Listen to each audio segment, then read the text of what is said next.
안녕하세요. 오늘의 사연입니다. 구독과 좋아요 한 번씩 부탁드릴게요. 바로 사연 시작하겠습니다. 제 이름은 박채연이고 강원도에서 살고 있습니다. 나이는 30대이고 1살 연상의 남편과 결혼한 지 얼마 안 된 신혼부부이죠. 제 신혼생활은 시댁에서 시작되었어요. 시댁에는 시어머니와 시할머니가 살고 있습니다. 동거하게 된 이유는 남편이 고령의 어머니와 할머니를 그냥 둘 수 없다며 동거를 강력히 희망했기 때문이죠. 시할아버지는 오래전에 돌아가셨고, 시아버지도 우리가 결혼하기 1년 전에 돌아가셨어요. 이 집의 절대 권력자는 시할머니로, 시어머니도 거역할 수 없는 분이죠. 시할머니는 처음 만났을 때부터 남편에게 참 예쁜 며느리를 넣어뒀다며 앞으로 사이좋게 지내자 라며 매우 호의적으로 대해주셨어요. 시어머니도 제가 일하는 걸 아시니 집안일을 분담하자고까지 말씀하셨고요. 그 말에 따라 저는 청소와 빨래를 담당하고 요리는 시어머니에게 부탁하게 되었어요. 시할머니도 가끔 저녁을 만들어 주시는데 정말 맛있어요. 다음엔 시할머니에게 요리를 가르쳐 달라고 약속도 했고요. 하지만 그 약속은 지켜지지 않았습니다. 건강하셨던 시할머니가 집 계단에서 발을 헛디뎌 넘어지셨어요. 다리가 골절되었고 나이를 생각하면 앞으로는 휠체어 신세를 져야 할 것 같다고 했어요. 시할머니는 가족에게 간병을 맡길 수 없다며 시설로 들어가겠다고 하시고는 마음에 드는 시설을 골라 시댁에서 나가셨어요. 시할머니가 나가서 외롭다고 생각한 건 저뿐이었던 것 같아요. 시어머니는 시할머니가 나가자 속이 뻥 뚫린다고 큰 소리로 말씀하셨거든요. 남편은 이런 일들에 무관심하다고 해야 하나. 특별히 신경 쓴다는 느낌은 들지 않았습니다. 그리고 다음 날부터 제 생활에 큰 변화가 생겼어요. 우선 시어머니가 분담하던 요리를 더 이상 하지 않으셨어요. 평소에는 아침에 일어나면 맛있는 된장국 냄새가 났었는데 오늘은 그렇지 않았어요. 시어머니가 오늘은 늦잠을 잔 건가? 그렇게 생각했는데 그건 제 착각이었어요. 오늘부터 요리도 며느리가 하도록 해. 나는 이제 집안일에서 손 뗄 거니까. 나는 이 집에서 며느리로서 헌신해 왔어. 이 정도 했으면 이제 손 떼도 되지 않겠어? 다정다감하다고 생각했던 시어머니가 변하신 거죠. 직장 생활하면서 시어머니가 만족할 정도로 집안일을 한다는 건 정말 힘들었어요. 지금까지는 불평 없던 청소나 빨래에 대해서도 불평을 하기 시작했어요. 그리고 온갖 불평불만과 더불어 급기야는 사적인 물건들까지 버리려고 하셨어요. 물론 제가 물건이 많은 건 맞긴 하지만 제 허락도 없이 버리는 건 말도 안 되잖아요? 눈치가 보여서 스스로 물건 정리도 좀 했고 정말 필요한 물건만 남겨두기로 했어요. 이제 시어머니가 마음대로 치우지 못하겠지? 라고 생각했는데 보관해놨던 액세서리가 점점 줄어드는 거예요. 남편에게 물어봐도 잘 모른다는 대답만 했고요. 그런데 며칠 후 시어머니가 제 액세서리를 착용하고 계신 걸 봤어요. 그 액세서리 제 것 아니냐고 물었더니 시어머니가 제 물건들이 정리 안 돼 있는 것 같아서 자기가 정리 좀 해줬다며 버리기에는 아까워 보여서 자기가 쓰기로 했다고 웃으며 말하는 거예요. 저는 웃음 뒤에 의도가 있다는 게 느껴졌어요. 본인이 원하는 걸 뺏기 위해 거짓말로 포장을 하는 거죠. 저는 인정할 수 없어 시어머니에게 몇 번이나 돌려달라고 말했지만 버릴 만한 물건들이었는데 뭘 돌려달라고 하냐며 계속 변명하셔서 돌려받을 수 없었네요. 그리고 가장 심하게 시달린 건 요리였어요. 원래도 제가 요리에 자신이 없긴 했어요. 제 스스로도 제가 한 음식이 그렇게 맛있다고 느껴지지 않거든요. 하지만 시어머니가 지나치게 나무라시는데 사람이 먹을 수 있는 음식이 아니라는 말까지 하셨어요. 심할 땐 제가 보는 앞에서 쓰레기통에 버리기까지 하셨거든요. 쓰레기통에 버리고 나서는 남편에게 외식이나 하자며 남편을 데리고 외식하러 나가기도 했어요.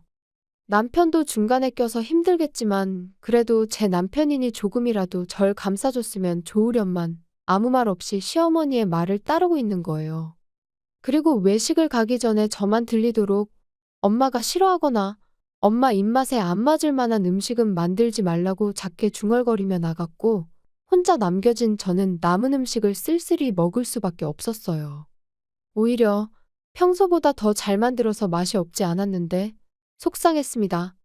그렇게 시어머니와 남편에게 무시당하던 나날이 계속되고 있을 때 제 일상 속 힐링은 시할머니를 만나러 가는 것이었어요. 제 부모님은 멀리 살고 계셔서 자주 찾아뵙지 못하고 유일하게 시할머니에게만 집에 대해 이야기를 할 수 있었거든요. 시할머니와 이런저런 이야기하다가 제가 만든 음식을 시어머니가 버리기도 한다는 이야기를 솔직히 말씀드렸더니 저보다 더 화를 내주셨어요. 정성 들인 음식을 함부로 버리면 벌 받는다며 도대체 무슨 생각으로 그런 말들을 하는지 이해할 수 없다고 화내주신 거죠.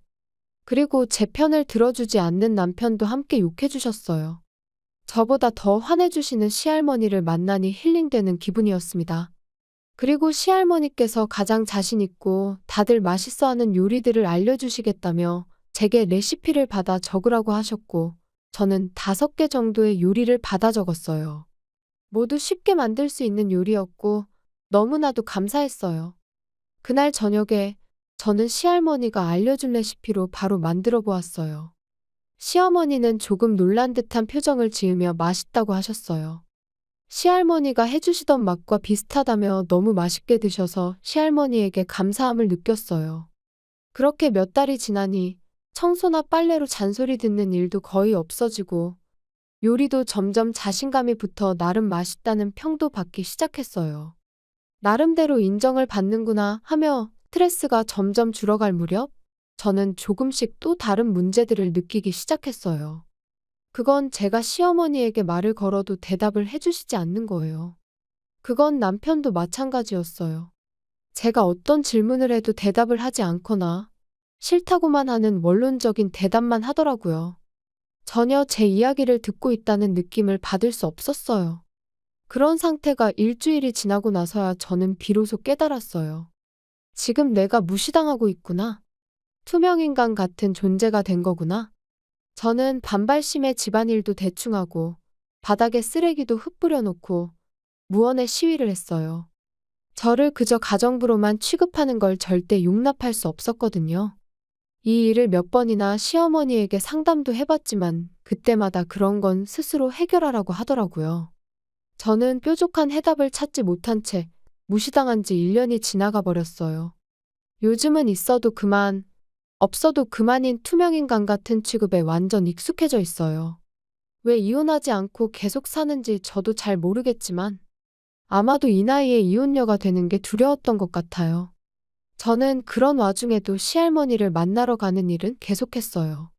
눈치 빠른 시할머니는 분명 제가 뭔가를 숨기고 있다는 걸 알고 계시겠지요. 하지만 제가 말하기를 기다리시는 건지 특별히 물어보시는 건 없으셨어요. 매번 제가 가지고 간 과자를 둘이서 먹고 잡담을 나누며 즐거운 시간을 보내는 게 다였거든요. 그리고 지금도 가끔 시할머니가 직접 알려주는 레시피를 받기도 합니다. 하지만 시어머니도 남편도 아무런 반응을 보이지 않아 두 사람의 반응을 시할머니에게 전할 수 없는 것이 너무 아쉬웠어요. 오늘은 시할머니의 레시피 중 남편이 굉장히 좋아했던 요리를 만들었는데 늘 그렇듯 아무런 반응도 없고 1년 전만 해도 맛있다고 했는데 그런 생각을 하다 보니 어느덧 시간은 자정이 되었어요. 내일을 위해 잠을 자야겠다고 생각하고 물 한 잔 마시고 자려고 부엌으로 향했는데 아니나 다를까 쓰레기통에서 불이 난 거예요. 얼른 물을 뿌리자 싶어서 큰 그릇에 물을 가득 담아서 뿌렸는데 불길이 사그라지지 않았어요. 이러다 큰일 나겠다 싶어 뛰쳐나가야겠다는 생각이 들어 저는 남편과 시어머니에게 가려고 했어요. 하지만 어차피 무시당할 게 뻔한데 라는 생각이 문득 들더라고요. 그래서 저는 두 사람에게 알리지 않고 혼자서 뛰쳐나왔어요. 그리고 밖으로 나가자마자 119에 전화를 했어요.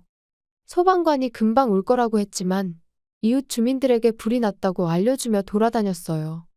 소방차는 5분도 채 안 돼서 왔고 곧바로 화재 진압을 시작했어요. 저는 집안에 아직 2명이 있다는 것도 알려줬어요.